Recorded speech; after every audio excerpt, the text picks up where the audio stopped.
제 남편 손이 아니었어요. 그날 밤 저를 끌어올린 건 다른 누군가의 손이었어요. 분명히 느꼈어요. 본격적인 영상이 시작하기 전에 좋아요와 구독을 눌러주세요. 1999년 11월 초 덕유산 향적봉 등산로입니다. 단풍이 막바지에 이른 산자락을 따라 등산객들이 웃으며 오르고 있었습니다. 젊은 부부가 보온병에서 김이 모락모락 나는 커피를 나눠 마셨습니다. 남편이 아내의 배낭끈을 고쳐주었고 아내가 카메라 셔터를 눌렀습니다. 날씨 정말 좋다. 당신 오늘 정상까지 갈 수 있을 것 같아. 그러나 불과 몇 시간 뒤 모든 것이 달라졌습니다. 먹구름이 산을 덮었고 빗방울이 떨어지기 시작했습니다. 작은 빗방울은 순식간에 폭우로 변했습니다. 등산로는 급류가 되었고 비명 소리가 산을 울렸습니다. 카메라 한 대가 물에 휩쓸려 떠내려갔습니다. 한 대의 낡은 라디오가 바위 틈에 걸려 있었습니다. 물에 젖어 깜빡이며 마지막 방송을 내보냈습니다. 전국에 한파주의보가 발령되었습니다.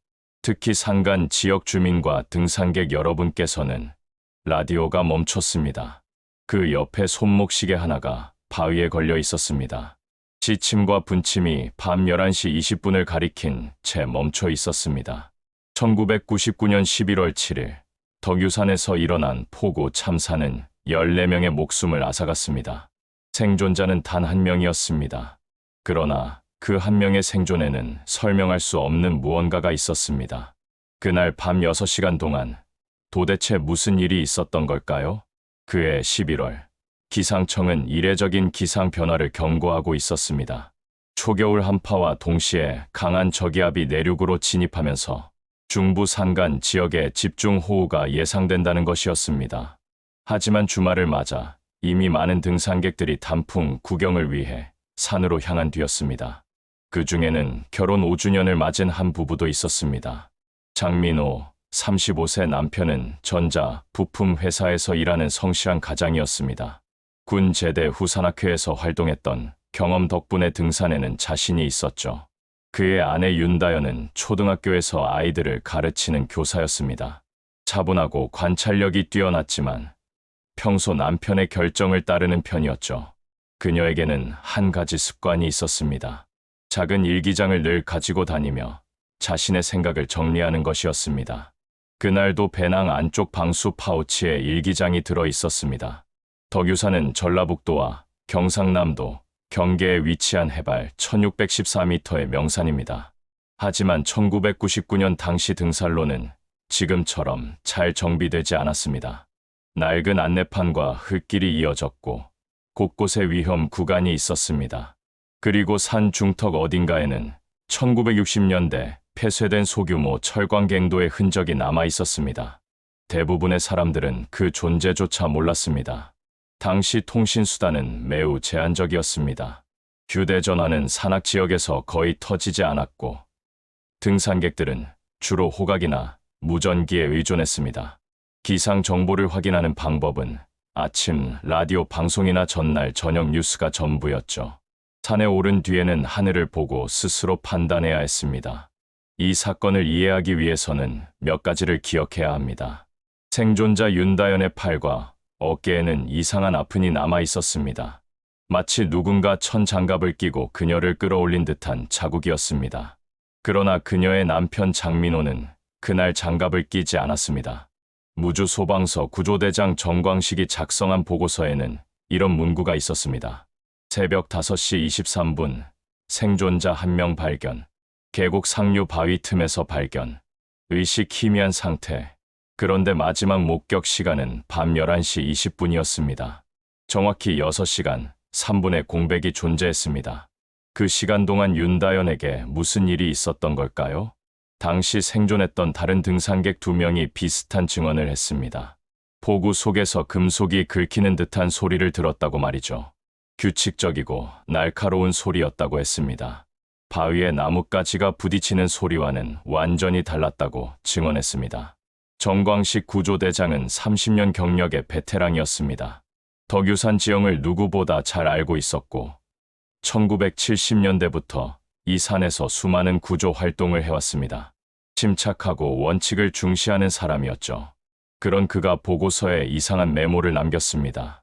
새벽 4시 47분경 랜턴 빛으로 추정되는 불빛 목격, 위치 확인 불가, 접근 시도했으나 빛 사라짐. 1999년 산에서 랜턴을 사용하는 사람은 거의 없었습니다. 대부분 손전등을 사용했습니다. 랜턴은 무겁고 불편했기 때문이죠. 그렇다면 그날 밤 덕유산 어딘가에서 랜턴을 켠 사람은 누구였을까요? 사건 이후 향토사 연구자 김태환이 조사 과정에 참여했습니다. 무주군청 문화재 담당 공무원이던 그는 덕유산의 역사를 연구하는 사람이었습니다. 특히 폐쇄된 철광갱도에 관심이 많았죠. 과묵하고 신중한 성격이었던 그는 사건 현장을 직접 답사한 뒤 이렇게 말했습니다. 이 산에는 기록되지 않은 갱도가 더 있을 수 있습니다. 1960년대 폐쇄 당시 모든 갱도를 제대로 봉쇄하지 못했을 가능성이 높습니다. 그리고 그는 한 가지를 덧붙였습니다. 옛날 광부들은 갱도에서 길을 잃지 않기 위해 휘파람으로 신호를 주고받았다고 합니다. 여러분, 혹시 이런 질문을 해보신 적 있으신가요? 만약 여러분의 가족이 산에서 조난당했다면 어떻게 하시겠습니까? 구조대를 기다리시겠습니까? 아니면 직접 찾으러 가시겠습니까? 장민호는 후자를 선택했습니다. 그리고 그 선택의 끝에서 설명할 수 없는 무언가가 그의 아내를 구했습니다.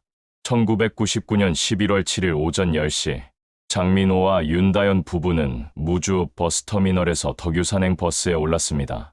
하늘은 잔뜩 흐렸지만 비는 내리지 않고 있었습니다. 민호가 배낭을 어깨에 매며 창밖을 바라봤습니다. 오늘은 향적봉까지만 가고 내일 일찍 내려오자. 날씨가 좀 수상한데 그래도 괜찮을까? 라디오에서 뭐라고 했어?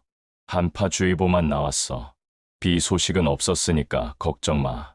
다연은 고개를 끄덕이며 배낭을 무릎에 올려놓았습니다. 그 안에는 간단한 간식과 구급약, 그리고 방수 파우치에 담긴 작은 일기장이 들어 있었습니다.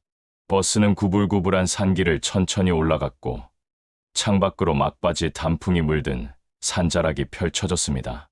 오후 1시 30분 등산로 입구였습니다. 부부는 간단히 몸을 풀고 지도를 펼쳤습니다. 민호가 손가락으로 경로를 짚어가며 설명했습니다. 여기서 향적봉까지 대략 4시간 정도야. 6시 전에 대피소 도착하면 하룻밤 자고 내일 아침 일찍 출발하는 거지. 알았어. 천천히 가자. 두 사람은 등산로를 오르기 시작했습니다. 글길은 축축했지만 아직 미끄럽지는 않았습니다.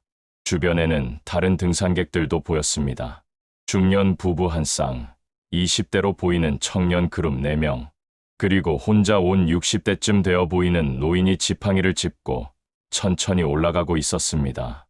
오후 3시 40분, 해발 약 1100m 지점에서 두 사람은 잠시 숨을 돌렸습니다.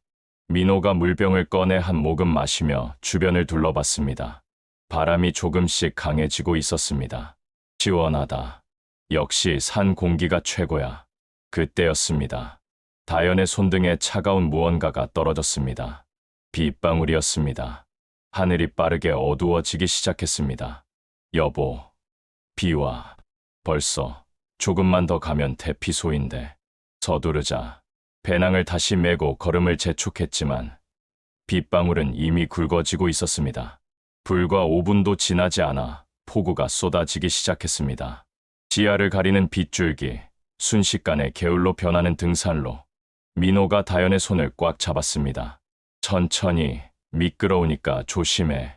앞서 가던 청년 하나가 비명을 지르며 넘어졌습니다. 일행들이 급히 달려가 그를 일으켰습니다. 모두가 공포에 질린 표정으로 가까운 바위 밑으로 몸을 피하거나 급히 산을 내려가기 시작했습니다. 민호는 배낭에서 지도를 꺼내려 했지만 이미 늦었습니다. 종이는 비에 젖어 흐물흐물해졌고 글씨는 번져 읽을 수 없었습니다. 그는 기억에 의존할 수밖에 없었습니다. 대피소가 이쪽 방향이었을 거야. 확실해? 여보, 우리 그냥 돌아가는 게 괜찮아. 나 군대에서 야간 산악훈련 받았어. 믿어. 하지만 폭우는 모든 랜드마크를 지워버렸습니다. 안내판은 쓰러져 있거나 아예 보이지 않았고 등살로는 물길과 구별되지 않았습니다. 민호는 본능의 의지에 앞으로 나아갔습니다. 오후 5시쯤 커다란 바위 앞에서 길이 두 갈래로 갈라졌습니다. 왼쪽은 비교적 완만해 보였고 오른쪽은 좁고 가팔랐습니다. 다연이 헐떡이며 물었습니다. 어느 쪽으로 가야 해? 민호의 머릿속에서 기억이 뒤섞였습니다. 5년 전 산악회에서 왔을 때가 떠올랐지만 비에 가려 확신할 수 없었습니다. 왼쪽으로 가면 대피소 방향일 거야. 20분을 더 걸었을 때 두 사람은 막다른 절벽 앞에 섰습니다. 아래로 급류가 포효하며 소용돌이 치고 있었습니다. 민호가 주먹을 쥐었습니다. 젠장, 잘못 왔어. 돌아가자. 빨리. 되돌아가는 길, 어둠이 빠르게 내려앉고 있었습니다. 이미 30분을 허비한 뒤였습니다. 오후 6시 30분, 민호가 손전등을 켰지만 빗줄기가 빛을 흡수해버렸습니다. 시야는 고작 2미터 남짓. 두 사람은 서로의 손을 놓치지 않으려 필사적으로 매달렸습니다. 순간 다연의 발이 헛디뎠습니다. 으악. 민호가 재빨리 그녀의 팔을 잡았지만 그의 발도 함께 미끄러졌습니다. 두 사람은 비탈을 따라 3미터가량 굴러 떨어졌습니다. 손전등이 손에서 빠져나가 어둠 속으로 사라졌습니다. 발목이 너무 아파 다연이 신음했습니다. 민호가 배낭에서 예비 손전등을 꺼내 주변을 비췄습니다. 그들은 계곡 옆 작은 공터에 떨어져 있었고 바로 아래로 급류가 흐르고 있었습니다. 여기서 움직이면 안 돼. 일단 버티는 수밖에 없어. 밤 8시, 기온이 급격히 떨어졌습니다. 라디오에서 경고했던 한파가 현실이 된 것입니다. 젖은 옷은 체온을 무자비하게 빼앗아갔습니다. 민호가 다연을 품에 안고 등을 바위에 기댔습니다. 그의 몸이 유일한 방풍벽이었습니다. 추워. 너무 추워. 다연의 몸이 덜덜 떨리고 있었습니다. 조금만 참아. 아침 되면 구조대가 올 거야. 신고는 했어? 휴대폰이 안 터져. 하지만 우리 안 들어온 거 알면 바로 찾으러 올 거야. 그건 희망 섞인 추측일 뿐이었습니다. 1999년 산악구조 시스템은 지금처럼 신속하지 않았습니다.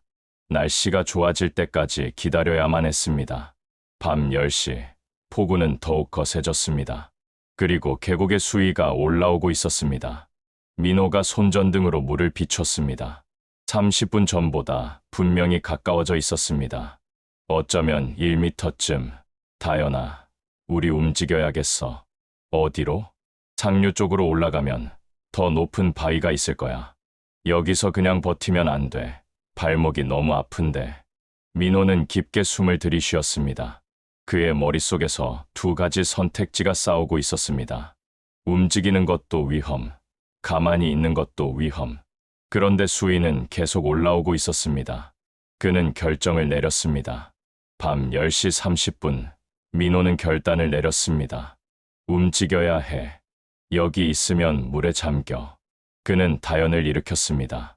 다연이 발목을 절뚝이며 일어섰고 민호가 그녀의 팔을 자신의 어깨에 걸쳤습니다. 천천히, 한 걸음씩만. 계곡을 따라 상류로 움직이기 시작했습니다. 손전등 불빛이 점점 약해졌습니다. 배터리가 떨어지고 있었습니다. 5분쯤 걸었을 때 앞에 더 큰 급류가 나타났습니다. 민호가 멈춰 섰습니다. 이럴 수가. 상류는 오히려 물살이 더 거셌습니다. 선택은 완전히 잘못된 것이었습니다. 되돌아갈 힘도 남아있지 않았습니다. 다연은 이미 탈진 직전이었습니다. 여보, 못 가겠어. 여기서 좀 쉬자. 민호가 주변을 살폈습니다. 바위 틈 하나가 눈에 들어왔습니다. 사람 2명이 간신히 들어갈 만한 공간이었습니다. 그는 다연을 그곳으로 밀어 넣었습니다. 여기 있어. 절대 나오지 마. 당신은 어떡하는데? 나도 들어갈게. 잠깐만. 하지만 공간은 생각보다 좁았습니다. 민호가 몸을 구겨 넣으려는 순간 급류의 물살이 그의 다리를 덮쳤습니다. 균형을 잃고 비틀거렸습니다. 민호야. 다연이 손을 뻗었습니다. 민호도 그녀의 손을 잡으려 했습니다. 두 사람의 손끝이 맞닿았습니다. 하지만 급류가 민호의 몸을 끌어당겼습니다. 물살은 생각보다 훨씬 강했습니다. 놓지 마, 제발. 그러나 그의 손가락이 다연의 손가락에서 미끄러졌습니다. 민호는 물속으로 빨려 들어갔습니다. 희미하던 손전등 불빛마저 물살에 휩쓸려 사라졌습니다. 다연은 바위 틈에서 손을 뻗은 채 얼어붙었습니다. 사방이 어둠뿐이었습니다. 밤 11시 20분, 다연은 바위 틈에 웅크리고 앉아 있었습니다. 빗소리, 급류 소리, 바람 소리만 들렸습니다. 그녀는 남편의 이름을 불렀지만 대답은 없었습니다. 민호야, 민호야. 목소리는 폭우에 묻혀버렸습니다. 그녀는 울기 시작했습니다. 눈물이 빗물과 섞여 흘러내렸습니다. 손목시계가 물에 젖어 멈췄습니다. 바늘은 밤 11시 20분을 가리킨 채 더 이상 움직이지 않았습니다. 여기서부터 6시간 3분의 공백이 시작됩니다. 다연은 추위와 충격으로 의식이 희미해졌습니다. 시간 감각이 사라졌습니다. 몇 분이 지났는지, 몇 시간이 지났는지 알 수 없었습니다. 그녀는 반쯤 혼수 상태로 빠져들었습니다. 그런데 그때 무언가가 들렸습니다. 금속 긁히는 소리였습니다. 규칙적이고 날카로운 소리. 바위에 나뭇가지가 부딪히는 소리와는 완전히 달랐습니다. 마치 누군가 철제 도구로 돌을 긁는 듯한 소리였습니다. 다연은 눈을 뜨려 했지만 눈꺼풀이 납처럼 무거웠습니다. 소리가 가까워졌습니다. 그리고 멈췄습니다. 잠시 후 또 다른 소리가 들렸습니다. 휘파람이었습니다. 짧고 높은 딱 한 번. 바람 소리와는 명확히 구별되는 음정이었습니다. 마치 누군가 신호를 보내는 듯했습니다. 다연은 대답하려 했지만 목소리가 나오지 않았습니다. 그리고 손의 감촉이 느껴졌습니다. 누군가 그녀의 팔을 잡았습니다. 그런데 그 손은 민호의 손이 아니었습니다. 민호의 손은 부드럽고 따뜻했습니다. 하지만 이 손은 거칠고 차가웠습니다. 장갑을 낀 듯한 느낌이었습니다. 가죽이 아닌 천 재질의 낡은 장갑. 손가락에 힘이 있었습니다. 나이 든 사람의 손 같았습니다. 다연의 몸이 바위 틈에서 천천히 끌려 나왔습니다. 들것이 아니었습니다. 누군가 그녀를 업은 듯한 느낌이었습니다. 민호보다 작은 체구였습니다. 걸음걸이도 달랐습니다. 더 느리고 더 조심스러웠습니다. 희미한 빛이 눈꺼풀 너머로 스며들었습니다. 주황빛이었습니다. 손전등이 아니었습니다. 더 부드럽고 따뜻한 빛. 마치 등잔불이나 랜턴 같은 빛이었습니다. 1999년 산에서 랜턴을 쓰는 사람은 거의 없었습니다. 무겁고 불편했기 때문이었습니다. 다연은 의식을 잃었습니다. 다음 기억은 단편적이었습니다. 바람이 막힌 어딘가였습니다. 빗소리가 멀어졌습니다. 천장이 낮은 곳이었습니다. 밀폐된 공간 같았습니다. 구조대의 대피소는 아니었습니다. 냄새가 달랐습니다. 글과 쇠 냄새가 났습니다. 누군가 그녀를 낡은 담요로 덮어주었습니다. 거친 천이었습니다. 군용 담요 같았습니다. 그리고 무언가 따뜻한 것을 입술에 댔습니다. 물이었습니다. 다연은 본능적으로 삼켰습니다. 목소리가 들렸습니다. 낮고 거친 목소리. 남자였습니다. 나이 든 사람의 목소리였습니다. 무슨 말을 하는지 알 수 없었습니다. 전라도 사투리였지만 매우 오래된 억양이었습니다. 마치 몇십 년 전 사람의 말투 같았습니다. 괜찮을 기여. 이제 괜찮. 그 목소리를 마지막으로 다연은 완전히 의식을 잃었습니다. 그리고 새벽 5시 23분 구조대가 그녀를 발견했습니다. 하지만 그녀가 발견된 곳은 처음 민호가 그녀를 밀어넣었던 바위 틈이 아니었습니다. 더 높은 곳이었습니다. 물에서 완전히 벗어난 안전한 위치였습니다. 계곡 상류, 급류에서 약 50m 떨어진 바위 뒤였습니다. 도대체 누가, 어떻게 그녀를 그곳까지 옮긴 걸까요? 새벽 5시 23분, 정광식 구조대장이 윤다연을 발견했을 때 그녀는 살아 있었습니다. 의식은 희미했지만 맥박은 뛰고 있었습니다. 그런데 이상한 점이 있었습니다. 여기서 발견했다고요? 계곡 상류 바위 뒤에서요? 병원으로 후송된 뒤 다연의 담당 의사가 구조대원에게 물었습니다. 구조대원이 고개를 끄덕였습니다. 네, 급류에서 한참 떨어진 곳이었습니다. 안전한 위치였어요. 의사는 고개를 가웃거렸습니다. 다연의 상태는 심각했습니다. 저체온증에 탈진, 발목 염자까지 혼자 움직일 수 있는 상태가 아니었습니다. 그렇다면 누가 그녀를 그곳까지 옮긴 걸까요? 더 이상한 것은 다연의 몸에 남은 흔적이었습니다. 그녀의 팔 윗부분과 어깨에 아픈이 있었습니다. 마치 누군가 그녀를 꽉 잡았던 흔적이었습니다. 의사가 자세히 살펴봤습니다. 이건 장갑 자국 같은데요. 천 장갑이요. 그런데 남편 장민호는 그날 장갑을 끼지 않았습니다. 다연의 증언에 따르면 민호는 맨손으로 그녀를 붙잡았습니다. 그렇다면 이 자국은 누구의 것일까요? 사흘 후 다연이 의식을 완전히 회복했습니다. 그녀는 병실 침대에 앉아 경찰과 구조대의 질문을 받았습니다. 그녀의 목소리는 떨렸습니다. 남편이 물에 휩쓸려 갔어요. 제가 손을 잡으려 했는데 못 잡았어요. 그 이후는 기억나십니까? 잘 기억이 안 나요. 추웠어요. 너무 추워서 정신을 잃은 것 같아요. 혹시 다른 사람을 본 기억은 없으신가요? 다연이 잠시 멈췄습니다. 그녀의 눈동자가 흔들렸습니다. 손이 있었어요. 손이요? 제 팔을 잡은 손이요. 그런데 그게 남편 손이 아니었어요. 다른 사람의 손이었어요. 경찰과 구조대원이 서로를 쳐다봤습니다. 다연이 계속 말했습니다.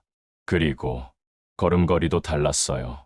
남편보다 작은 사람 같았어요. 혹시 얼굴을 보셨습니까? 아니요. 너무 어두웠고 제가 정신이 없어서 그냥 느낌만 있었어요. 다른 기억나는 게 있으십니까? 다연이 눈을 감았습니다. 기억을 더듬는 듯했습니다. 소리. 금속 긁히는 소리가 들렸어요. 그리고 휘파람도요. 짧게 한 번 경찰이 메모를 했습니다. 구조대장 정광식이 끼어들었습니다. 혹시 빛을 본 적 있습니까? 손전등이나. 손전등이 아니었어요. 더 부드러운 빛이었어요. 주황빛 같은, 랜턴 같은 빛이었을까요? 다연이 고개를 끄덕였습니다. 네, 그런 느낌이었어요. 그리고 어딘가 밀폐된 곳에 있었던 것 같아요. 바람이 안 불었어요. 빗소리도 멀었고요. 정광식이 눈을 가늘게 떴습니다. 그는 뭔가 생각하는 듯했습니다. 그날 밤, 정광식은 자신의 보고서를 다시 꺼내봤습니다. 새벽 4시 47분경의 메모였습니다. 랜턴 빛으로 추정되는 불빛 목격, 위치 확인 불가. 그는 당시를 떠올렸습니다. 폭우 속에서 수색하던 중이었습니다. 갑자기 멀리서 주황빛이 보였습니다. 희미했지만 분명한 빛이었습니다. 그는 그쪽으로 다가가려 했지만 급류가 가로막았습니다. 그리고 잠시 눈을 돌린 사이 빛은 사라졌습니다. 그는 당시에는 착각이라고 생각했습니다. 혹은 다른 구조대원의 불빛이라고 여겼습니다. 하지만 나중에 확인해보니 그 시각 그 위치에 다른 구조대원은 없었습니다. 정광식은 다음 날 사건 현장을 다시 찾았습니다. 다연이 발견된 바위 주변을 샅샅이 살폈습니다. 그리고 이상한 것을 발견했습니다. 바위 표면에 긁힌 자국이 있었습니다. 새로운 자국이었습니다. 날카로운 금속 도구로 긁은 듯한 흔적. 마치 누군가 길을 표시하려 한 것 같았습니다. 그는 그 자국을 따라가 봤습니다. 자국은 계곡 위쪽으로 이어졌습니다. 그리고 바위 틈 하나에서 멈췄습니다. 아주 작은 틈이었습니다. 사람이 간신히 들어갈 만한 크기. 정광식이 손전등을 비췄습니다. 안에는 작은 공간이 있었습니다. 그리고 그 안에 무언가 있었습니다. 낡은 담요였습니다. 군용 담요처럼 보였습니다. 젖어 있었지만 아직 마르지 않았습니다. 최근에 사용한 흔적이었습니다. 정광식이 담요를 들어 올렸습니다. 그 밑에 또 다른 것이 있었습니다. 낡은 랜턴이었습니다. 기름 랜턴. 1999년에는 거의 사용하지 않는 물건이었습니다. 그는 랜턴을 집어들었습니다. 아직 약간 따뜻했습니다. 누군가 몇 시간 전까지 여기 있었던 것입니다.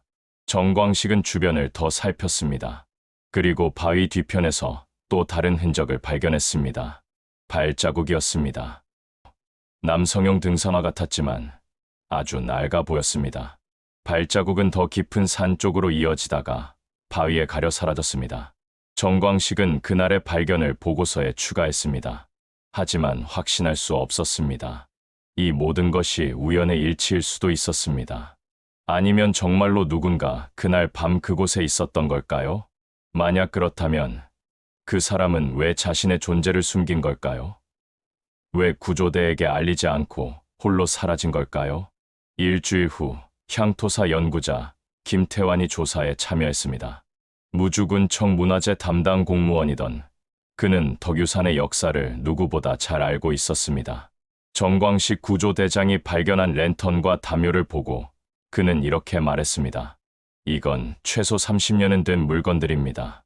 이 랜턴 6.25 전쟁 때 쓰던 군용 랜턴이에요.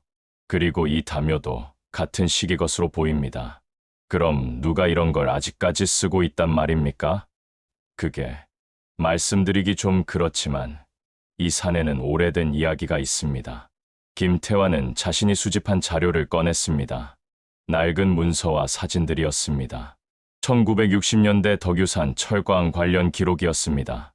1962년부터 1968년까지 이 산에는 소규모 철광이 있었습니다. 광부들이 20명 정도 일했죠. 하지만 채산성이 맞지 않아 폐쇄되었습니다. 그건 알고 있습니다. 그래서요? 문제는 폐쇄 과정이 제대로 이루어지지 않았다는 겁니다. 갱도를 완전히 봉쇄하지 못했어요. 일부는 그냥 방치되었습니다. 김태환이 지도를 펼쳤습니다. 손으로 짚으며 설명을 이어갔습니다. 여기 생존자가 발견된 위치에서 북쪽으로 약 200m 지점에 폐갱도 입구가 있었습니다. 기록에는 봉쇄되었다고 되어 있지만 제가 10년 전 답사했을 때는 여전히 열려 있었어요. 그럼 누군가 그 갱도에 숨어 살고 있다는 말씀이십니까? 김태환이 조심스럽게 말했습니다. 확신할 수는 없습니다. 하지만 마을 주민들 사이에 떠도는 이야기가 있긴 합니다. 1999년 11월 중순, 김태환은 구조대와 함께 무주읍 인근 마을을 방문했습니다. 덕유산 자락에 위치한 작은 마을이었습니다. 그곳에서 70대 노인 한 분을 만났습니다. 이름은 박춘식. 젊은 시절 철광에서 일했던 사람이었습니다. 광산이 문 닫고 나서 모두 떠났제. 근디 한 사람은 안 떠났어. 누가 안 떠났습니까? 최서방이요. 최용길이라는 사람이제. 나이로 치면 지금 한 75쯤 됐을 낀데 박춘식 노인의 증언에 따르면 최용길은 1960년대 초반갱도 작업반장이었습니다. 과묵하고 성실한 사람이었지만 가족이 없었습니다. 광산이 폐쇄되자 다른 광부들은 모두 도시로 떠났지만 최용길만은 산을 떠나지 않았다고 합니다. 왜 안 떠났습니까? 글쎄요. 갈 데가 없었나 봐. 평생 산에서만 살았던 사람이제. 그 사람은 산을 너무 잘 알았어. 갱도 구조도 다 외우고 있었제. 그럼 그 사람이 지금도 살아있을까요? 노인이 고개를 가웃거렸습니다. 모르제. 한 10년 전까지는 가끔 마을에 내려와서 물건 몇 개 바꿔가곤 했어. 근데 그 뒤로는 못 봤어. 어떤 물건을 바꿔갔습니까? 성냥, 기름, 그런 것들이제. 그리고 가끔 낡은 옷도 얻어가곤 했어. 정광식이 물었습니다. 혹시 그 사람이 휘파람을 불었던 기억이 있으십니까? 노인이 눈을 크게 떴습니다. 아, 맞다. 그 사람 버릇이 그거였제. 갱도 안에서 일할 때 늘 휘파람을 불었어. 신호였제. 위험할 때나 길을 알려줄 때 휘파람을 한 번씩 불었어. 김태환과 정광식이 눈빛을 교환했습니다. 퍼즐 조각이 맞춰지기 시작했습니다. 며칠 후 김태환은 옛 문서를 더 찾아냈습니다. 1968년 광산 폐쇄 당시 작성된 인원 명단이었습니다. 거기에 최용길의 이름이 있었습니다. 주민등록번호도 적혀 있었습니다. 하지만 주소라는 비어 있었습니다. 김태환이 주민센터에 문의했습니다. 최용길은 1970년대 초반 이후 어떤 기록도 남아있지 않았습니다. 세금도 건강보험도 아무것도 없었습니다. 마치 존재하지 않는 사람처럼 기록에서 사라졌습니다. 만약 이 사람이 정말 산속에 숨어 살았다면 김태환이 조심스럽게 추론했습니다. 그는 30년 넘게 사회와 단절된 채 살아온 겁니다. 아무도 모르게, 아무 기록도 남기지 않고. 그런 게 가능합니까?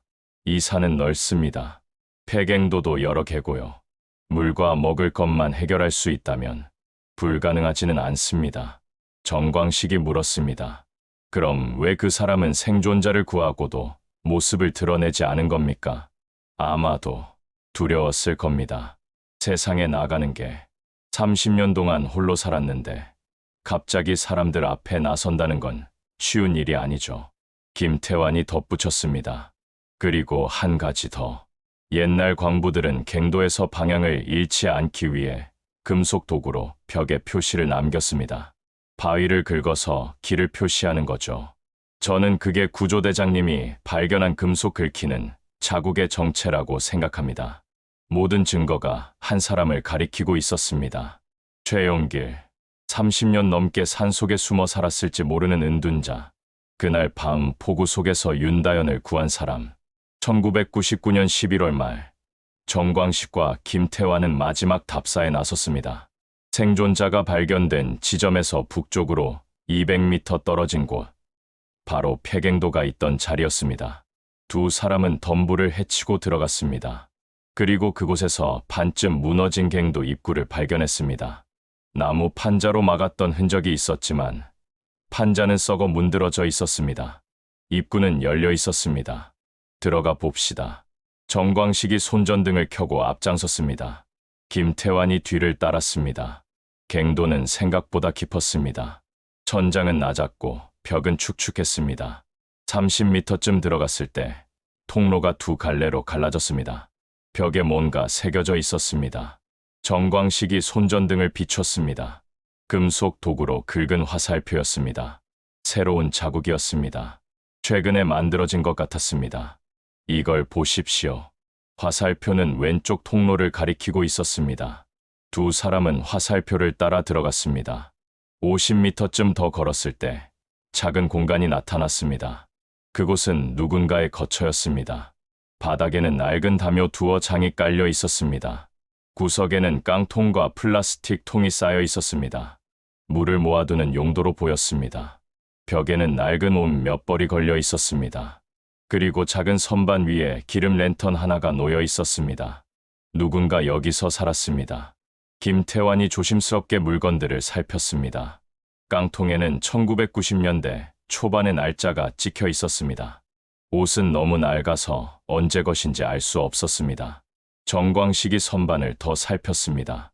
그리고 그 뒤에서 무언가를 발견했습니다. 작은 천 주머니였습니다. 안에는 낡은 사진 한 장이 들어 있었습니다. 흑백 사진이었습니다. 1960년대로 보이는 사진이었습니다. 광부복을 입은 남자 20명 정도가 갱도 입구 앞에 서 있었습니다. 정광식이 사진을 자세히 들여다봤습니다. 이 사람들이 당시 광부들이겠군요. 김태환이 사진을 받아봤습니다. 그리고 한 사람을 가리켰습니다. 이 사람, 박춘식 노인이 말한 최용길일 겁니다. 사진 속 남자는 키가 작고 마른 체격이었습니다. 얼굴은 어두워서 잘 보이지 않았지만 다른 사람들보다 나이가 많아 보였습니다. 40대 정도로 추정되었습니다. 그럼 1999년이면 75 정도. 정광식이 고개를 끄덕였습니다. 그들은 공간을 계속 살폈습니다. 그런데 이상한 점이 있었습니다.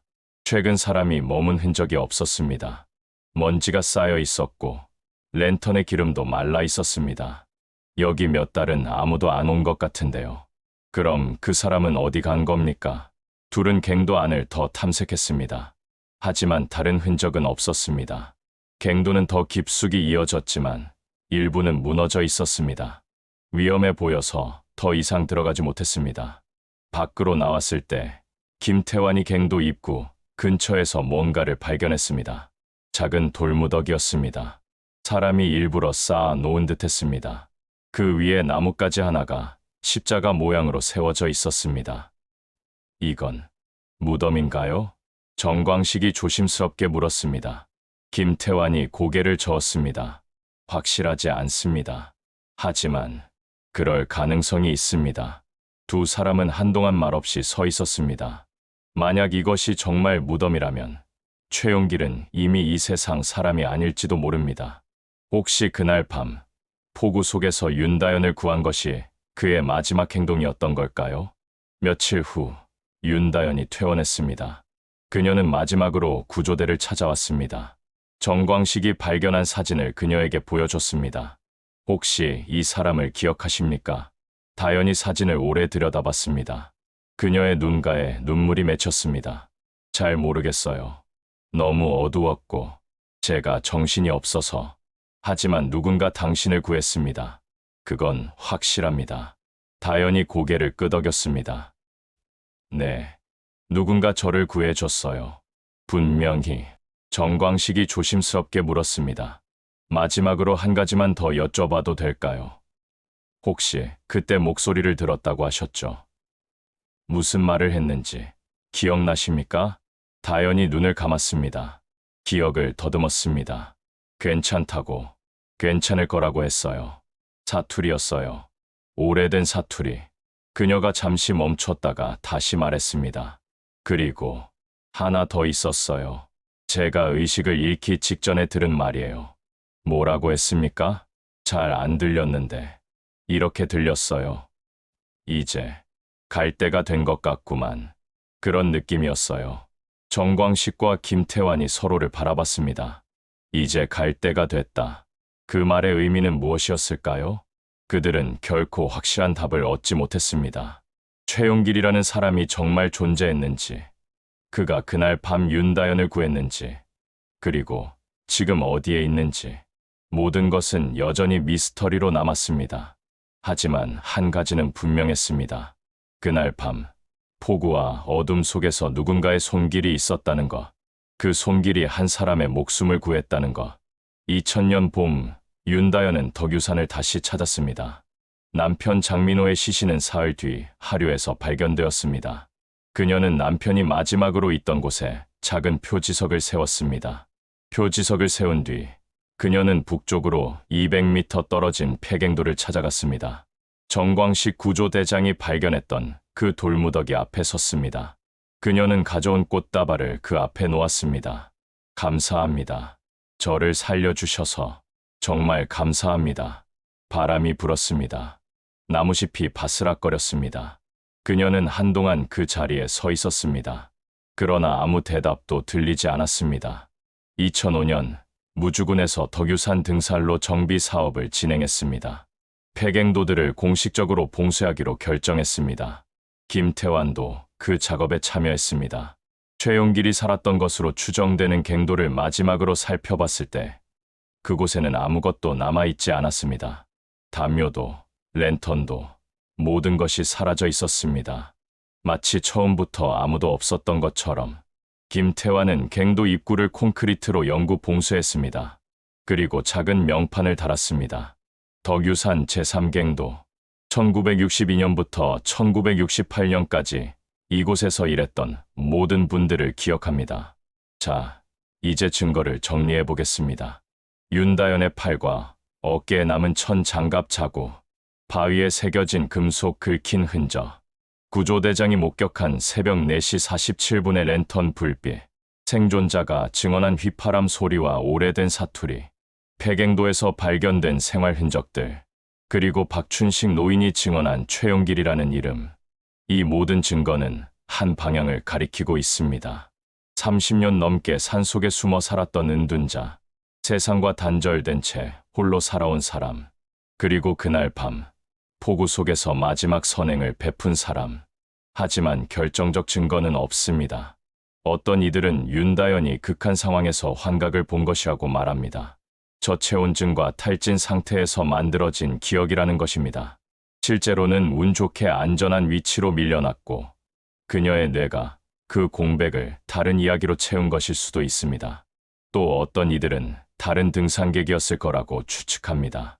그날 밤 산에 있던 누군가가 그녀를 도왔지만 자신도 살기 위해 급히 떠났을 수 있다는 것입니다. 그리고 나중에 밝히기 두려워 침묵했을 수도 있습니다. 진실은 무엇일까요? 우리는 영원히 알 수 없을지도 모릅니다. 윤다현은 지금도 매년 11월 7일이면 덕유산을 찾습니다. 남편의 표지석에 꽃을 놓고 폐쇄된 갱도 앞에도 꽃을 놓습니다. 그녀는 이렇게 말합니다. 누구였는지는 모르겠어요. 하지만 분명히 있었어요. 그 순간 저는 혼자가 아니었어요. 이 사건이 우리에게 남긴 교훈은 분명합니다. 산은 아름답지만 위험합니다. 1999년 그날처럼 순식간에 재난이 닥칠 수 있습니다. 기상 예보를 확인하고 무리한 일정을 피하고 위험 신호를 놓치지 말아야 합니다. 장민호의 용기는 존중받아야 하지만 그의 선택이 최선은 아니었습니다. 하지만 동시에 이 사건은 우리가 잊고 살았던 무언가를 일깨워줍니다.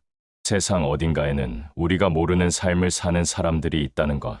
그들도 우리와 같은 인간이며 때로는 놀라운 선함을 보여줄 수 있다는 것.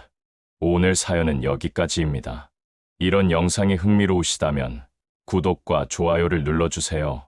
더 많은 영상을 시청하실 수 있습니다. 감사합니다.